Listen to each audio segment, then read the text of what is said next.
أعوذ بالله من الشيطان الرجيم بسم الله الرحمن الرحيم. Son Excellence, le capitaine Ibrahim Traoré, président du Faso, chef de l'État.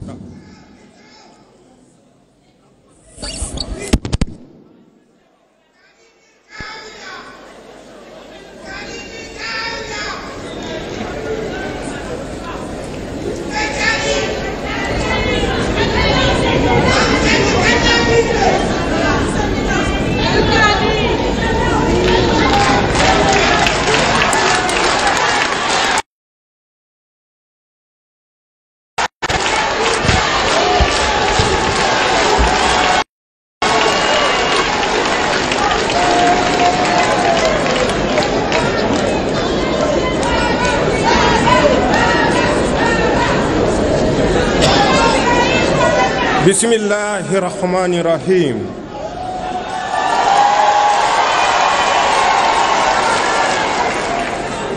Son Excellence le capitaine Ibrahim Traoré, président du Faso, chef de l'État. Son Excellence le colonel Assimi Goïta, président de la transition, chef de l'État de la République du Mali.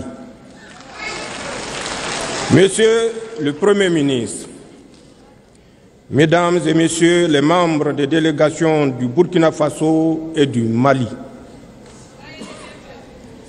Mesdames et Messieurs les membres du Conseil national pour la sauvegarde de la patrie et du gouvernement, Monsieur le gouverneur de la région de Niamey,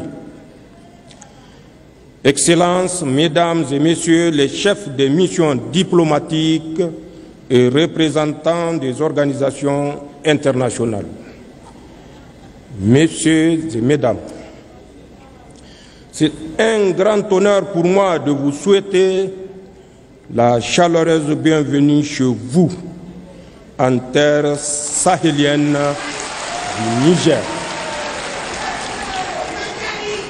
L'événement qui nous réunit est solennel et historique en ce qu'il constitue une étape importante dans la consolidation des liens séculaires, géographiques et culturels qui unissent nos peuples.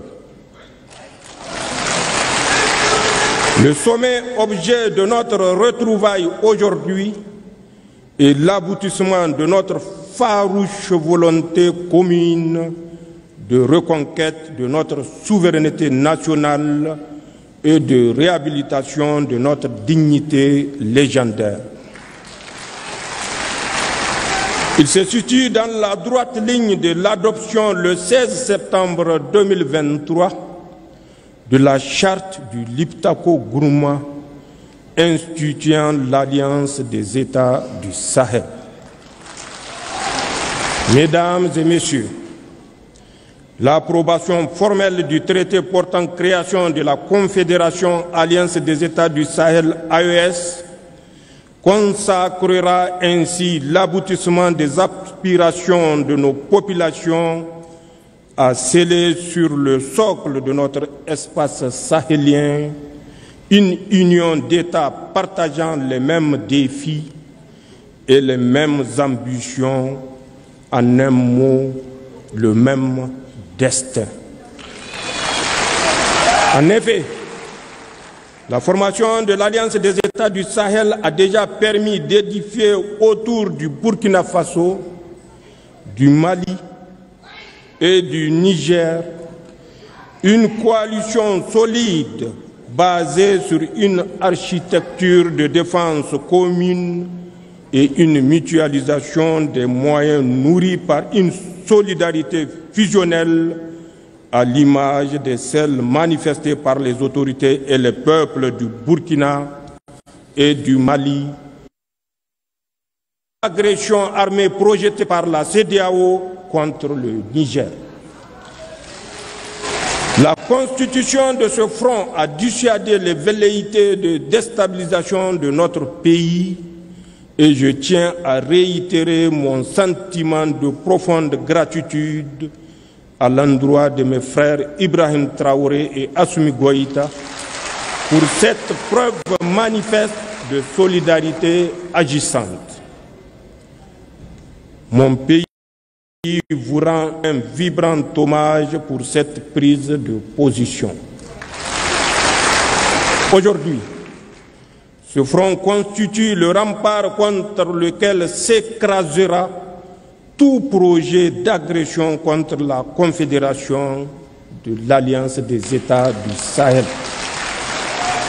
À cet égard, il me plaît de constater que le volet défense-sécurité de l'Alliance des États du Sahel connaît déjà des avancées significatives avec la mise en place de la force conjointe des États du Sahel.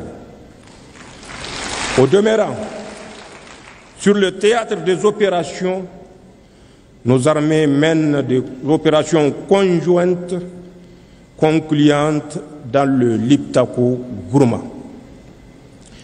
Monsieur le Président Goïta et Traoré, la Confédération Alliance des États du Sahel va s'édifier donc sur un substrat qui assure la protection des populations contre toute menace d'agression terroriste, rébellion, banditisme armé ou tout acte hostile venant de l'extérieur.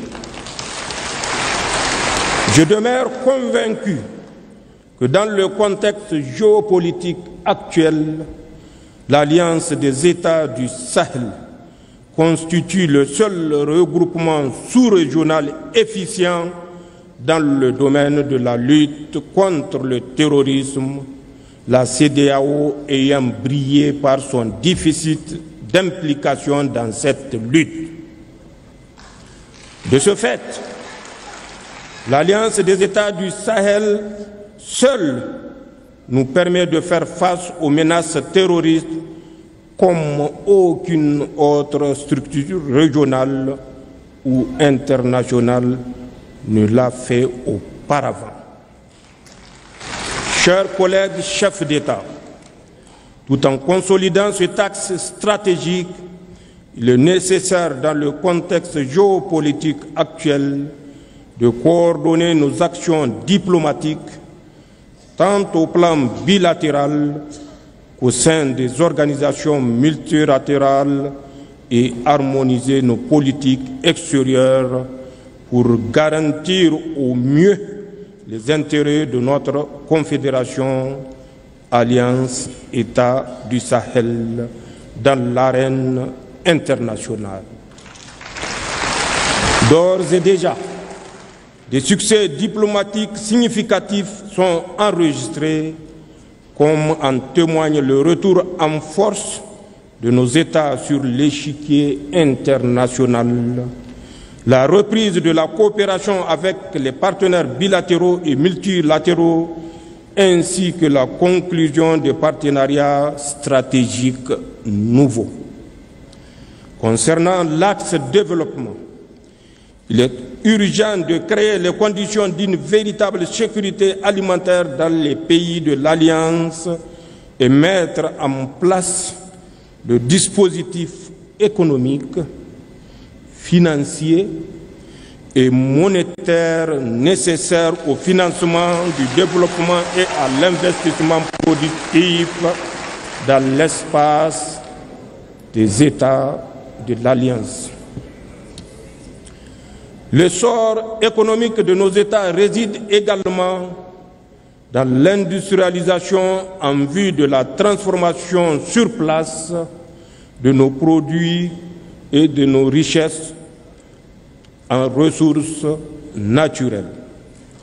De même que la solidité de notre confédération repose sur notre capacité à édifier les infrastructures d'interconnexion, routes, compagnies aériennes, réseaux ferroviaires, ainsi que des projets structurants dans le domaine de l'agroalimentaire, des industries extractives et de l'énergie.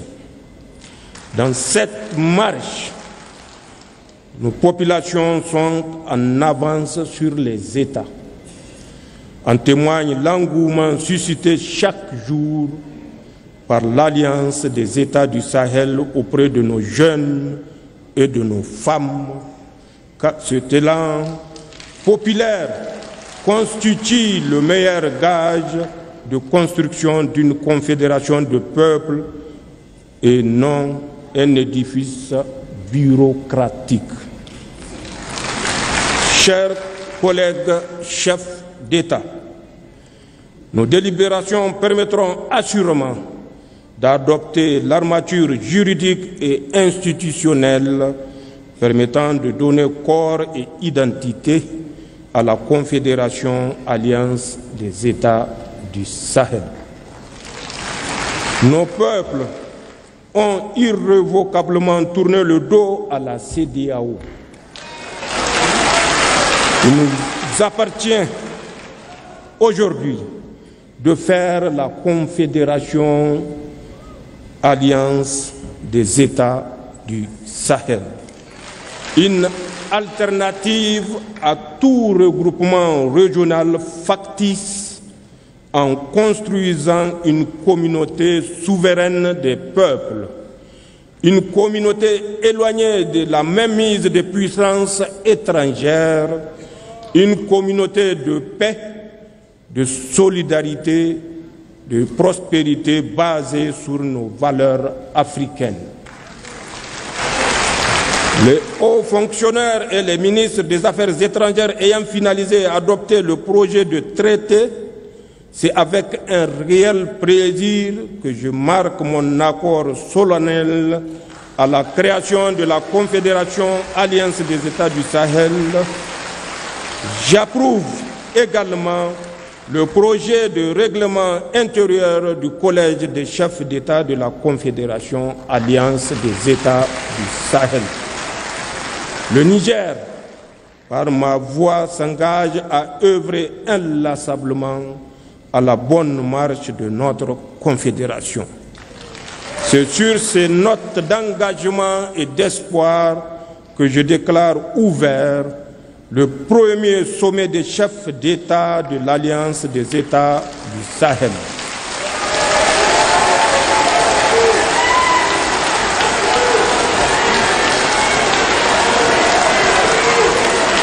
Vive l'Alliance des États du Sahel, vive l'Afrique libérée, je vous remercie.